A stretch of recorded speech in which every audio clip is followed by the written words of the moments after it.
ನಮ್ಮ ಮನೆ ನೋಡಿ ಇವತ್ತು ಫುಲ್ಲು ಡಾರ್ಕ್ ಆಗಿದೆ. ಅಲ್ಲಿ ಸೀರಿಯಲ್ ಓಡ್ತಾ ಇದೆ, ನಮ್ಮ ರೂಮ್ ಡೋರು ಡಬ್ ಅಂತ ಇದೆ. ಹಾಕಳಮ್ಮ ಅಲ್ಲೇ ನಮ್ಮ ಅಮ್ಮ ಎದ್ದೇಳಲ್ವಂತೆ ಅಲ್ಲಿಂದ ಫುಲ್ ಟಿ ವಿ ಸೌಂಡು. ಆಷಾಢ ಗಾಳಿ ಅಲ್ವಾ, ಅದು ವಿಂಡೋ ತೆಗ್ದಿದ್ದೀವಿ ಎಲ್ಲ ಗಾಳಿ ಬರಲಿ ಒಳಗಡೆಗೆ ಅಂತ. ಅದಕ್ಕೆ ರೂಮ್ ಡೋರೆಲ್ಲ ಡಬ್ ಅಂತ ಹಾಕ್ಕೊಳ್ಳುತ್ತೆ. ನಮ್ಮಪ್ಪ ಮಲಗಿದ್ದಾರೆ ಅಲ್ಲಿ ಒಳಗಡೆ. ಲಾಕ್ ಮಾಡ್ಕೊಂಡು ಬಂದೆ. ಯೂಶ್ವಲ್ ನಮ್ಮಮ್ಮ ಹಂಗೆ ಲಾಕ್ ಮಾಡ್ತಾರೆ, ಆಮೇಲೆ ನಮ್ಮಪ್ಪ ಎದ್ದು ನಾಕ್ ಮಾಡಿದಾಗ ತೆಕ್ಕೊಡ್ತಾರೆ. ಎನಿವೇಸ್ ನಮಸ್ಕಾರ ಎಲ್ರಿಗೂ, good morning, welcome back to our channel Manju and Manu. ಹೊರಗಡೆ ಬಂದೆ, ಅಲ್ಲಿ ನಮ್ಮ ಅಕ್ಕ ಟಿ ವಿ ನೋಡ್ತಾ ಇದ್ದಾರೆ. ಮತ್ತೆ ಸುಮ್ಮನೆ ಡಿಸ್ಟರ್ಬ್ ಮಾಡೋದು ಬೇಡ ಅಂತ ಬೆಳಗ್ಗೆಯಿಂದ ಇವತ್ತು ಬ್ಯುಸಿಯಾಗಿ ಹೋಗ್ಬಿಟ್ಟಿದೆ. ಪಾಪುಗೆ ಇವತ್ತು ಕ್ಯಾಸ್ಟ್ರಾಲ್ ಆಯಿಲ್ ಮಸಾಜ್ ಕೊಡಿಸ್ತಾ ಇದ್ದೀನಿ. ಒಳಗಡೆ ಬಿಸಿಲಿದೆ ಅಂದ್ಕೊಂಡು ಸಡನ್ನಾಗಿ ಬಿಸಿಲು ಹೋಗ್ಬಿಟ್ಟು ಲೈಟಾಗಿ ಮಳೆ ಸ್ಟಾರ್ಟ್ ಆಗೋಗ್ಬಿಟ್ಟು ಸ್ವಲ್ಪ ಅಯ್ಯೋ ಇದೇನಪ್ಪ ಇದು, ಅಲ್ಲಿ ನೋಡಿದ್ರೆ ಕೈ ಎಣ್ಣೆ ಮಸಾಜ್ ಕೊಡಿಸ್ತಾ ಇದ್ದೀನಿ, ಇಲ್ಲಿ ಮಳೆ ಸ್ಟಾರ್ಟ್ ಆಯ್ತಲ್ಲ ಅಂತ ಅಂದ್ಕೊಂಡೆ. ಜಸ್ಟ್ ಹಂಗೆ ಹನಿ ಅಂತೂ ನಿಂತೋಯ್ತು. ಆವಾಗ ಸಮಾಧಾನ ಆಯಿತು. ಸೊ ಸ್ನಾನ ಮಾಡಿಸಿ ಮಲಗಿಸಿದ್ದೀವಿ. ಚೆನ್ನಾಗಿ ನಿದ್ದೆ ಮಾಡ್ತಾ ಇದ್ದಾನೆ. ನನಗೆ ಒಂದು ಸ್ವಲ್ಪ ಕೆಲಸ ಇತ್ತು, ಆ ಕೆಲಸಗಳನ್ನೆಲ್ಲ ಮುಗಿಸ್ಕೊತಾ ಇದೆ. ಇಷ್ಟೊತ್ತು ಮುಗಿಸ್ಬಿಟ್ಟು ಇವಾಗ ನಾನು ರೆಸ್ಟ್ ಮಾಡೋಕ್ಕೆ ಹೋಗಬೇಕು. ಅದಕ್ಕೆ ನಾವು ಮೊದಲು ಪಾಪುನ ಎದ್ದೇಳಿಸ್ಕೋಬೇಕು. ನಾಳೆ ಆಯಿತು, 1.5 hour ಮೇಲೆ ಆಯಿತು. ಸ್ನಾನ ಮಾಡಿಸಿದ್ಮೇಲೆ ಫೀಡಿಂಗ್ ಕೊಟ್ಟಿಲ್ಲ ಅವನಿಗೆ. ಇವಾಗ ಪುನಃ ಫೀಡಿಂಗ್ ಕೊಟ್ಬಿಟ್ಟು ಮಲಗಿಸ್ಬೇಕು. ಈಗ ಸ್ವಲ್ಪ ಅವನ್ನ ಎದ್ದೇಳಿಸೋದೇ ಕಷ್ಟ. ಸ್ನಾನ ಮಾಡಿಸಿ ಮಲಗಿಸಿದಾಗ ಏನು ಮಾಡಿದ್ರು ಎದ್ದೇಳಲ್ಲ, ಫುಲ್ಲು ಡೀಪ್ ಸ್ಲೀಪಲ್ಲಿ ಇರ್ತಾನೆ. ಹೊಡೆದು ಎದ್ದೇಳಿಸ್ಬೇಕು. ನಾವಪ್ಪ ಮೈಸೂರಿಗೆ ಹೋಗಿದ್ರಲ್ಲ, ನಮ್ಮ ಅಣ್ಣನ ಮನೆಯಿಂದ ಒಂದು ತೆಂಗಿನ ಗಿಡ ತಂದಿದ್ದಾರೆ. ಕಳ್ಸಕ್ಕಿಟ್ಟಿದ್ದ ಕಾಯಿ ಚಿಗ್ರಿದನ್ನ ಬಕೆಟಿಗೆ ಹಾಕಿದ್ರು. ಅದು ನೋಡಿ ಎಷ್ಟು ಉದ್ದ ಬೆಳೆದಿದೆ. ಅದರೊಳಗಡೆ ಒಂದು ನಿಂಬೆ ಗಿಡ ಬೇರೆ ಇದೆ, ಚೆನ್ನಾಗಿ ಬಂದಿದೆ. ಇದು ಎಷ್ಟು ಉದ್ದ. ಇಲ್ಲಿ ಒಂದು ನಿಂಬೆ ಗಿಡ ಹಾಕಿದ್ದಾರೆ. ಕಳ್ಸಕ್ಕಿಟ್ಟಿದ್ದ ಕಾಯಿ ಅಲ್ಲೇ ಅದೇನಾದ್ರು ಮೊಳಕೆ ಬಂದು ಈ ಥರ ಚಿಗುರು ಬಿಟ್ರೆ ಎಷ್ಟು ಖುಷಿ ಆಗುತ್ತೆ ಅಲ್ವಾ. ಏನೋ ಒಂಥರ ಪಾಸಿಟಿವ್ ವೈಬ್ ಇರುತ್ತೆ. ಬಟ್ ನಾನು ನಮ್ಮನೇಲಿ ಕಾಯಿ ಕಳಸ ಎಲ್ಲ ಇಡಲ್ಲ, ಅಲ್ಲಿ ವಿಳ್ಯದೆಲೆ ಕಳಸ ಇಡೋದು ನಾವು. ಅದು ರಿಸ್ಕ್ ಫ್ರೀ. ಕಾಯಿ ಕಳಸ ಅಂದರೆ ಸ್ವಲ್ಪ ಕೆಲಸ ಜಾಸ್ತಿ. ಆ್ಯಂಡ್ ಮೊದಲಿಂದನೂ ನಮ್ಮ ಆಂಟಿನೂ ಏನು ಅಭ್ಯಾಸ ಮಾಡಿಸಿರ್ಲಿಲ್ಲ ಕಾಯಿ ಕಳಸ. ವಿಳ್ಯದೆಲೆ ಕಳಸನೇ ಅವ್ರು ಇಡ್ತಾ ಇದ್ದಿದ್ದು, ನಾನು ಅದನ್ನೇ ಕಂಟಿನ್ಯೂ ಮಾಡ್ತಾ ಇದ್ದೀನಿ. ಪಾಪು ನಿದ್ದೇಳಿಸ್ಕೊಳ್ಳೋದೇ ಕಷ್ಟ ಇವಾಗ ನಿದ್ದೆಯಿಂದ.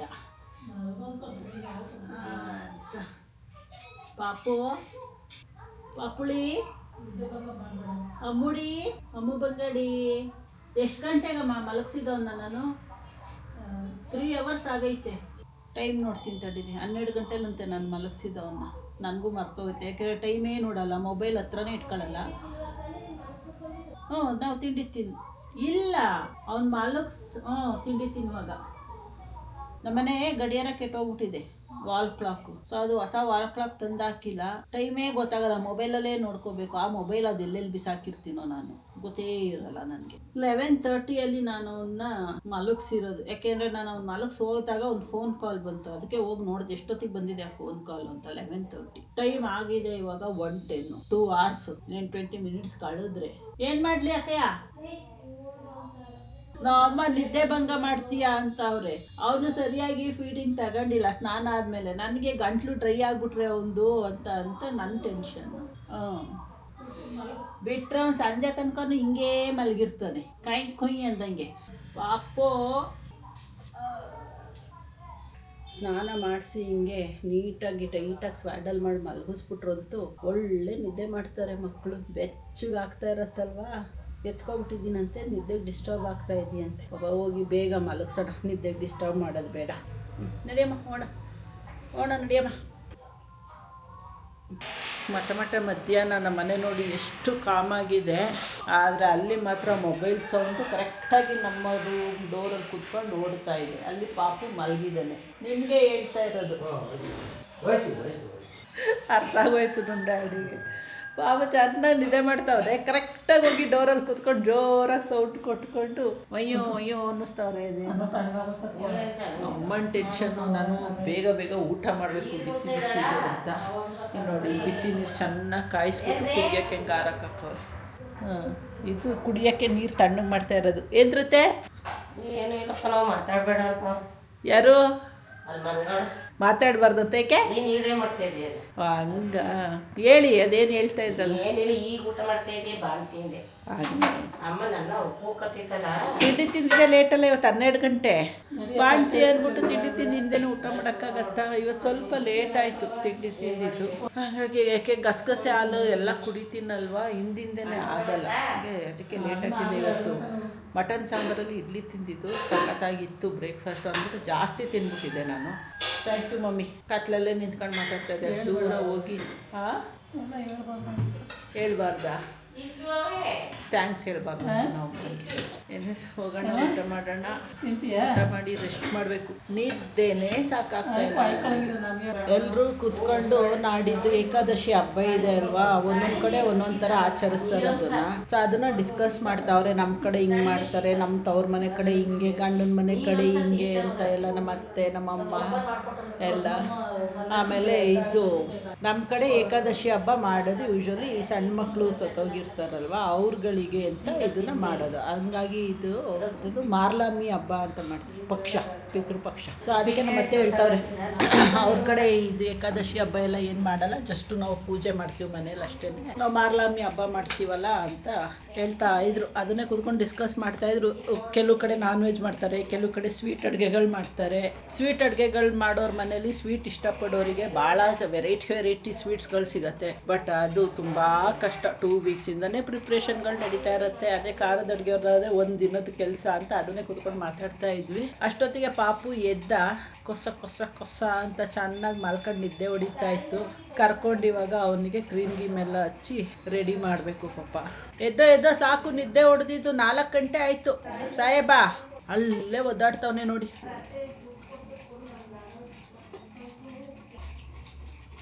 ಚೆನ್ನಾಗಿ ನಿದ್ದೆ ಮಾಡಿ ಮಗ ಈಗ ಎದ್ದೆ 4 ಗಂಟೆ. ನಾನು ಹೇಳಿದ್ನಲ್ಲ 4 ಗಂಟೆ ತನಕ ನಿದ್ದೆ ಮಾಡ್ತಾನೆ ಚೆನ್ನಾಗಿ ಅಂತ. BCG ಹಾಕಿದ್ರಲ್ಲ, ಅದು ಈ ಥರ ಬಬ್ಬಲ್ ಬಂದಿದೆ ಇವಾಗ, ಕಾಣಿಸ್ತಾ ಇದೆಯಾ? ಈ ಥರ ಅದು ಪೇಯ್ನ್ ಇದೆಯೋ ಏನೋ ಗೊತ್ತಿಲ್ಲ. ಅದನ್ನು ಮುಟ್ಟೋಕ್ಕೆ ಭಯ ಆಗುತ್ತೆ, ಅದನ್ನು ಮುಟ್ಟೋಕ್ಕೆ ಹೋಗಲ್ಲ. ರೆಡ್ ಆಗಿಬಿಟ್ಟೈತೆ. ಒಂದು ಸಣ್ಣದು ಒಂದು ದಪ್ಪದು ಬಂದೈತೆ, ಅದು ಇನ್ನೂ ದೊಡ್ಡದಾಗತ್ತಂತೆ. ಮೊನ್ನೆ ಒಂದು ಅಡ್ಮಿಟ್ ಮಾಡ್ಕೊಂಡಿದ್ದಾಗ ಕೇಳಿದೆ ಡಾಕ್ಟರ್ ಹತ್ರ, ಅದಿನ್ನೂ ಈ ಸೈಜಿಗೆ ಹೋಗಿ ಆಮೇಲೆ ಕಮ್ಮಿ ಆಗುತ್ತೆ ಮೇಡಮ್, ಇನ್ನು 2 ಮಂತ್ಸ್ ಟೈಮ್ ತೊಗೊಳತ್ತೆ, ಅದು ಏನೋ ಗೊತ್ತಿಲ್ಲ. ಈಗ ಫಸ್ಟು ಅವನ್ನ ರೆಡಿ ಮಾಡ್ಕೊಬಿಟ್ಟು, ಏನಮ್ಮ ಬಂಗಾರಮ್ಮ, ತುಂಬ ಖುಷಿ ಕೊಡೋ ಪಾರ್ಟ್ ಅಂದರೆ ನನ್ನ ಮಗನಿಗೆ ಕ್ರೀಮ್ ಗೀಮ್ ಎಲ್ಲ ಹಚ್ಚಿ ಡ್ರೆಸ್ ಮಾಡೋದು. ಹುಡುಗಿ ಆಗ್ಬಿಡ್ಬೇಕಿತ್ತು ನನ್ನ ಮಗ. ಅದೊಂದೇ ನೋಡಿ ಮಿಸ್ಸಿಂಗ್ ಫ್ಯಾಕ್ಟರ್ ಹುಡುಗಂಗೂ ಹುಡುಗಿಗೂ. ಹುಡುಗಿರು ಹೆಣ್ಮಕ್ಳಾದರೆ ವೆರೈಟಿ ಫ್ರಾಕ್ಗಳೆಲ್ಲ ತಂದು ಎಷ್ಟು ಚೆನ್ನಾಗಿ ರೆಡಿ ಮಾಡ್ಬೋದು. ಗಂಡು ಮಕ್ಳಿಗೂ ಸಿಗತ್ತೆ ಡ್ರೆಸ್ಗಳು, ಬಟ್ ಏನೇ ಹಾಕೋರು ಅದೇ ಚಡ್ಡಿ ಅದೇ ಶರ್ಟ್ ಅಲ್ವಾ. ಇನ್ನೇನು ಫ್ಯಾಷನ್ ಮಾಡ್ಸೋಕ್ಕಾಗಲ್ಲ ಅಲ್ವಾ, ಏನು ಫ್ಯಾಷನ್ ಮಾಡ್ಸೋಕ್ಕಾಗಲ್ಲ ನಿಂಗೆ.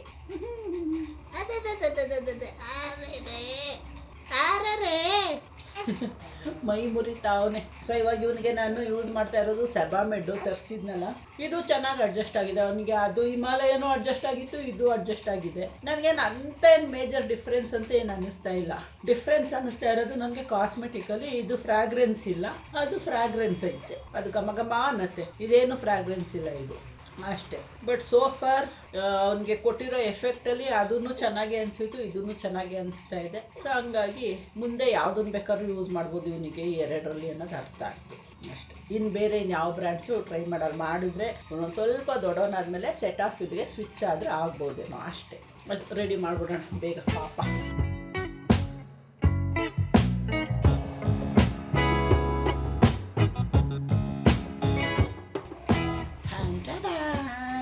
ನಮ್ಮ ಮಗಂದು ಕಂಪ್ಲೀಟ್ ರೆಡಿಯಾಗಿ ಆಯಿತು.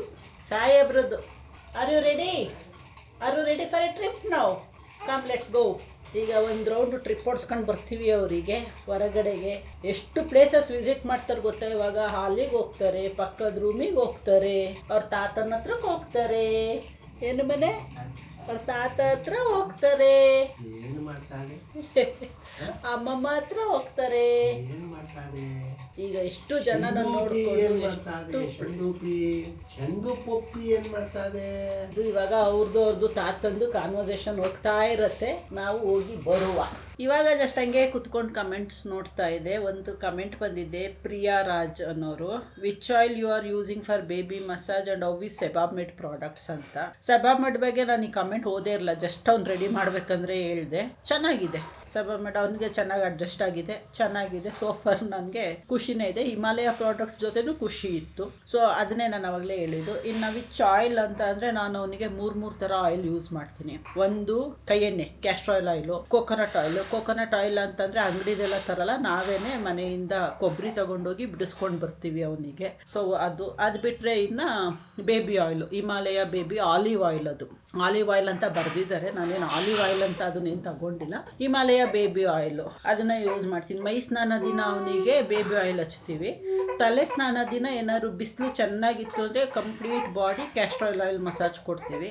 ಬಿಸಿಲು ಕಮ್ಮಿ ಇತ್ತು ಅಂದರೆ ಈಗ ಸ್ವಲ್ಪ ಆಷಾಢ ಗಾಳಿ ಕಾಲ ಅಲ್ವಾ, ಹಂಗಾಗಿ ಅದು ಕ್ಯಾಸ್ಟ್ರಾಯಿಲ್ ಆಯಿಲ್ ಶೀತ, ಹಂಗಾಗಿ ಏನು ಮಾಡ್ತೀವಿ ಕೊಬ್ಬರಿ ಎಣ್ಣೆ ಮಸಾಜ್ ಕೊಟ್ಟು ಸೊಂಟಕ್ಕೆ ಮತ್ತು ಸ್ವಲ್ಪ ನೆತ್ತಿಗೆ ಕೈ ಎಣ್ಣೆ ಹಚ್ಕೊಂಡು ಸ್ನಾನಕ್ಕೆ ಕರ್ಕೊಂಡು ಹೋಗ್ತೀವಿ.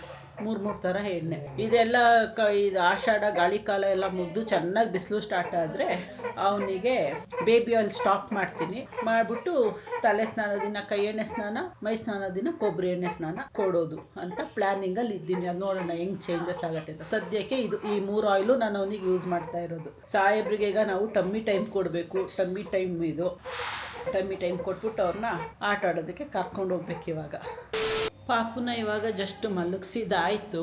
ಅವನ ಮಲಗಿಸ್ತಾ ಇದ್ದೆ, ಅಷ್ಟೊತ್ತಿಗೆ ಹೊರಗಡೆ ಫುಲ್ಲು ಗಲಾಟೆ ನಡೀತಾ ಇತ್ತು. ಹಬ್ಬರ ಕೋಳಿ ಬಿಟ್ಟವ್ರೆ ಆಟ ಆಡೋಕ್ಕೆ ಅಂತ. ನಾಯೋ ಏನೋ ಬಂದು ಕಚ್ತು ಅನ್ಸತ್ತೆ, ಕಚ್ಕೊಂಡೋಯ್ತೋ ಏನೋ ಗೊತ್ತಿಲ್ಲ. ನಮ್ಮಮ್ಮ ಕಿರ್ಚಾಡ್ತಾ ಇದ್ರು. ನಮ್ಮಮ್ಮ ನಮ್ಮ ಅತ್ತೆ ಇಲ್ಲ. ಏನಮ್ಮ ಕೋಳಿ ಕಚ್ಕೊಂಡೋಯ್ತಾ ನಾಯಿ? ಓಡಿಸ್ತಾ ಅದೇ ಕಷ್ಟ. ಇಲ್ಲಿ ನಮ್ಮ ಮನೆ ಹತ್ರ ನೋಡಿ ನಮಗೆ ಬೇಜಾನ್ ಜಾಗ ಇದೆ ಇಲ್ಲಿ ಕೋಳಿ ಸಾಕೋಕ್ಕೆಲ್ಲ. ಬಟ್ ನಾಯಿಗಳ ಕಾಟ, ಆಮೇಲೆ ಕಾಡ್ಬೆಕ್ಕುಗಳ ಕಾಟ. ಕಾಡ್ಬೇಕು ಇಷ್ಟು 2 ಕೋಳಿ 3 ಕೋಳಿ ಎಲ್ಲ ಇದ್ರೆ ಬರಲ್ಲ. ಜಾಸ್ತಿ ಕೋಳಿಗಳು ಹಾಕಿದ್ರೆ ಆ ಸ್ಮೆಲ್ಲಿಗೆ ಕಾಡ್ಬೇಕು ಬರುತ್ತೆ. ಅದು ಬಂದರೆ ಅವರು ನೈಟ್ ಟೈಮೇ ಬರ್ತಾರೆ. ಅದೇ ಕಷ್ಟ ಇವಾಗ. ಮತ್ತೆ ಕೋಳಿ ಹಿಡ್ಕೊಂಡು ಓಡಿಸ್ಕೊಂಡು ಬರ್ತಾವ್ರ ಕೋಳಿನ. 2 ಬಿಡ್ತೀನಿ ಬನ್ನಿ. ಇದೆಲ್ಲ ಎಷ್ಟು ಚೆನ್ನಾಗಿರುತ್ತೆ ಗೊತ್ತಾ ವಾತಾವರಣ. ನಾನು ಹೋಗಂಗಿಲ್ಲ ಅಲ್ಲಿಗೆಲ್ಲ. ಹೋಗಂಗಿದ್ರೆ ನಾನು ಕೋಳಿ ಹಿಡ್ಕೊಂಡು ಓಡಾಡಿವೆ. ಖುಷಿ ಆಗತ್ತೆ ಒಂಥರ. ಕಚ್ಕೊಂಡೈತೆ ನಾಯಿ? ಎಷ್ಟ? 2 ಕೋಳಿ. ಕೋಳಿ ಹಿಡ್ಕೊಂಡು ಕೋಳಿ ಮೇಯಿಸ್ತಾ ಇದ್ದೀನಿ. ಕೋಳಿ ಹಿಡ್ಕೊಂಡು ಹೋದ್ನಿ. ಕೋಳಿ ಮೇಯಿಸ್ತಾ ಇದ್ದೀನಿ. ಕೋಳಿ ಮೇಲ ಕೂಡಕ್ಕೆ ಬಿಟ್ಟೆ. ಕೋಳಿ ಕರ್ಕೊಂಡೋಗಿ MBBS ಮಾಡಿಸ್ತೀನಿ ಎಂದ್ರತೆ ಮಾಡೋದು. ಎಮ್ಮೆಲ್ಲೂ ಮಾಡೋದೇ. ದೊಡ್ಡಣ್ಣ ವಿಷ್ಣುವರ್ಧನ್ ಹೇಳ್ತಾರಲ್ಲ, ಎಮ್ಮೆ ಕರ್ಕೊಂಡೋಗಿ MBBS ಮಾಡಿಸ್ತೀನಿ ಅಂತ ಮೆತ್ತೆ ಆಗ್ಬಿಟ್ಟಲ್ಪ. ಹೌದಾ? ಮೊನ್ನೆ ಇವ್ರು ತಿರೋದಾಗ ಬಂದು ನಾವು ಸಾವು ಬಂದಿಲ್ಲ. ನೋಡಿದ್ರ ಮೊಬೈಲಲ್ಲಿ ತೋರಿಸೋದು. ನಮ್ಮ ಅತ್ತೆ ಯೋಚನೆ ನೋಡಿ. ದೊಡ್ಡಣ್ಣಂಗೆ ವಯಸ್ಸಾಗೋಯ್ತು ಅಂತ ನಮ್ಮ ಅತ್ತೆಗೆ ಯೋಚನೆ ಆಗ್ತಾಯಿತ್ತು. ಪ್ಯಾಂಟ್ ಮಾಡಿರ್ತಾರಲ್ವಾ, ಚೆನ್ನಾಗಿ ಮಾಡಿದ್ರು. ನಮ್ಮ ಅತ್ತೆಗೆ ಫೇವ್ರೇಟ್ ಆಗ್ತಾರೆ ಅಂತೇಳಿ ಅದನ್ನೇ ಹೇಳ್ತಾರೆ. ಕಾಮಿಡಿಯನ್ ನನಗೆ ತುಂಬ ಇಷ್ಟ. ಯಾರು? ವಿಷ್ಣುವರ್ಧನ್. ಮೊದಲೇನಂದ್ರೆ ವಿಷ್ಣು ನಂಗೆ ಭಾಳ ಇಷ್ಟ. ಏನೋ ಬಾಯ್ ಫ್ರೆಂಡ್ ಥರ. ಸ್ವಲ್ಪ ಚಂದ ಓದ್ತಿದ್ದೀನಿ ಗೊತ್ತಾ. ನಾವು ಅಷ್ಟೇ ಫಂಡಿಸ್ಟ್ ಇರೋದಾಗ ವಿಷ್ಣುವರ್ಧನ್ ಸರ್, ರಾಜ್ಕುಮಾರ್ ಸರ್. ವಿಷ್ಣುವರ್ಧನ್ ತುಂಬ ಇಷ್ಟ. ಜೊತೆಲಿ ಫೋಟೋ ಹೊಡಿತು ಇದು ಮಾಡ್ತಾರಲ್ಲ, ದೂರ ಹೋದಾಗ ಭಾರತೀಯ ಕಡೆ ವಿಷ್ಣುವರ್ಧನ್ ಹಾಕೊಂಡು ಫೋಟೋ ಹೊಸ್ಕೊಡ್ತಾರೆ. ಹೌದು, ಭಾರತೀಯ ಅಕ್ಕನ. ನಮ್ಗೆ ಅವ್ರು 3 ಜನ ಆ್ಯಕ್ಟರು ಅಂದರೆ ಆಲ್ ಟೈಮ್ ಫೇವ್ರೇಟ್ ಅವರು. ಏನು ಯಾರು ಈಗಲೂ ಇವಾಗಲೂ ನಾನು ವಾರದಲ್ಲಿ ಪೂಜೆ ಮಾಡದೇ ಇರೋದೇ ಇಲ್ಲ. ಫೋಟೋ ಇಟ್ಕೊಂಡಿದ್ದೀರಾ? ನಿಜವಾಗ್ಲೇ? ಹೌದಾ? ನೋಡಿ, ವಿಷ್ಣುವರ್ಧನ್ ಸರ್ದು ಫೋಟೋ ಇಟ್ಕೊಂಡವ್ರಂತೆ ನಮ್ಮ ಅತ್ತೆ ಮನೇಲಿ. ದೇವ್ರ ಮೇಲೆ ಹೂವು ತಪ್ಪಿಸ್ತೀನಿ, ವಿಷ್ಣುವರ್ಧನ್ ಅವರಿಗೆ ಹೂವು ತಪ್ಸಲ್ಲ ಅಂತ ಹೇಳ್ತಿದ್ದಾರೆ. ಅದೊಂಥರ ಏರ, ಇವಾಗ ಒಂಥರ ಏರ. ಎಲ್ಲ ಚೇಂಜ್ ಆಗ್ತಾ ಇರುತ್ತೆ ಕಾಲಕ್ಕೆ ತಕ್ಕಂಗೆ. ಬಟ್ ಅವಾಗಿನ ಪಿಕ್ಚರ್ಗಳಂದ್ರೆ 10 ಸರಿ ಕುತ್ಕೊಂಡು ನೋಡಿದ್ರು ಬೇಜಾರಾಗಲ್ಲ. ಅಲ್ಲಿ ಸಮಾಧಿಗೆ ಹೋಗಿದ್ದೀನಿ ಬೆಂಗಳೂರಲ್ಲಿ. ಮೈಸೂರಲ್ಲಿ ಮಾಡೋರು ಸಮಾಧಿ ದೊಡ್ಡದಾಗಿ ಮಾಡೋರಂತ ಹೋಗ್ಬೇಕು. ಯಾರು ಕರ್ಕೊಯ್ತಾ ಇಲ್ಲ. ನಾನು ನೋಡಿಲ್ಲ. ಹೋಗೋಣ ಬಿಡಿ ಒಂದ್ಸರಿ ನಾವೇ. ಅಲ್ಲೇ ಅದ್ರ ಹತ್ರ ಅಕ್ಕಯ್ಯನ ಸೈಟ್ ಐತಿ, ಅಲ್ಲೇ ಅದ್ರ ಹತ್ರ ಅಲ್ಲಿಗೆ ಹೋಗ್ಬೇಕು. ಲಾಸ್ಟ್ ಟೈಮ್ ಹೋದಾಗ ಅಕ್ಕಯ್ಯ ಹೋಗೋಣ ನಡೀರಿ ಅಂತಂದ್ರೆ ಅವತ್ತೇನೋ ಕೆಲಸ ಇತ್ತು ಅಂದ್ಬಿಟ್ಟು ಅಣ್ಣ ಬೇಡ ಬರವ ಲೇಟ್ ಆಗತ್ತೆ ಅಂತ ಕರ್ಕೊಂಡು ಬಂತು. ನಮಗೂ ಆಸೆ ಇದೆ ಹೋಗಿ ನೋಡ್ಬೇಕಲ್ಲಿ ಅಂತ. ನೋಡೋಣ ಟೈಮ್ ಆದಾಗ ಹೋಗೋಣ. ಒಂದಷ್ಟು ಡ್ರೆಸ್ಗಳನ್ನ ತಗೋಬೇಕು ಮನೇಲಿ ಹಾಕೋದಕ್ಕೆ. ನಾನು 4-5 ಡ್ರೆಸ್ಗಳನ್ನ ಇಟ್ಕೊಂಡು ಅದನ್ನೇ ರಿಪೀಟೆಡಾಗಿ ಹಾಕೊತಾ ಇದ್ದೀನಿ. ಆವಾಗೆಲ್ಲ ಶಾಪಿಂಗ್ ನಿಧಾನಕ್ಕೆ ಮಾಡ್ತಾಯಿದ್ದೆ. ಅಷ್ಟೊತ್ತಿಗೆ ನನಗೆ ಡೆಲಿವರಿ ಎಲ್ಲ ಆಗೋಗ್ಬಿಡ್ತಲ್ಲ. ಮೆಟರ್ನಿಟಿ ವೇರ್ಗಳನ್ನ ನಾನು ತಗೊಂಡೇ ಇರಲಿಲ್ಲ. ಅದಾದಮೇಲೆ ನನಗೆ ಅದೇನು ಅಂತ ಗೊತ್ತಿಲ್ಲ. ಆ ಮೊಬೈಲ್ ಸ್ಕ್ರೀನ್ನ ತುಂಬ ಟೈಮ್ ನೋಡೋದು ಅಂದರೆ ಆಗೋದೇ ಇಲ್ಲ. ಕುತ್ಕೊಂಡು ಆ ಡ್ರೆಸ್ಗಳೆಲ್ಲ ಹುಡುಕ್ಬೇಕು ಅಂದರೆ ಕಷ್ಟ ಆಗುತ್ತೆ. ಮನೆಗೂ ಹೇಳ್ದೆ ಮೊನ್ನೆ ಕೂತ್ಕೊಂಡು ಒಂದಷ್ಟು ಡ್ರೆಸ್ಗಳನ್ನ ಸೆಲೆಕ್ಟ್ ಮಾಡಿ ಕಾರ್ಟ್ಗೆ ಹಾಕೊಂಬಂದು ನಾನು ನೋಡ್ತೀನಿ ಅದರಲ್ಲಿ ಯಾವ್ದು ಇಷ್ಟ ಆಗುತ್ತೆ ಅಂತ. ಅವರು ಈಗ ಯಾವುದೋ ಒಂದು ಬೈಕ್ ಲಾಂಚ್ ಆಗ್ತಾ ಇದೆ ಅಂತೆ. ಅವ್ರು ಅದನ್ನು ಸರ್ವೆ ಮಾಡೋದ್ರಲ್ಲಿ ಬ್ಯುಸಿ ಆಗೋಗ್ಬಿಟ್ಟು ನನ್ನದು ಡ್ರೆಸ್ ಕಡೆ ಗಮನನೇ ಇಲ್ಲ ಅವರಿಗೆ. ಅದಕ್ಕೆ ಇವಾಗ ಫೋನ್ ಮಾಡಿ ಇನ್ನೊಂದ್ಸರಿ ನೆನ್ಪು ಮಾಡಬೇಕು. ಅಷ್ಟೊಂದು ಕಾಫಿ ಕುಡಿಯೋಣ ಅಂತ. ಕಾಫಿ ಘಮ ಅನ್ನೋಕ್ಕೆ ಸ್ಟಾರ್ಟ್ ಆಯ್ತು. ಅಲ್ಲಿಗೆ ಕಾಫಿ ಪುಡಿ ಕಸ್ಟಮೈಸ್ ಮಾಡಿಸ್ಕೊಂಡು ಬರ್ತಾರೆ ಕಾಫಿ ಪುಡಿ ನಮ್ಮ ಮನೆಯಲ್ಲಿ. ಸಖತ್ತಾಗಿರುತ್ತೆ ಅದು. ನೋಡಿ ಕಸ್ಟಮೈಸ್ ಮಾಡಿಸಿ. ಇದೆಷ್ಟಮ್ಮ, 1/4 kg ಅರ್ಧ ಕೆ ಜಿನಮ್ಮ ಇದು? ಅರ್ಧ K G.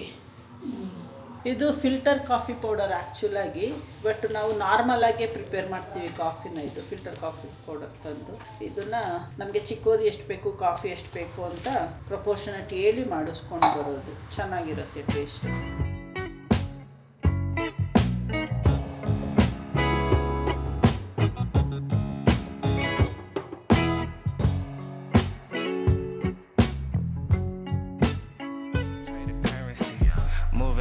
An emergency. We gotta check out, it's close to 11, so baby ride it with some urgency. I'm just here for the fun part, cause I'm good on the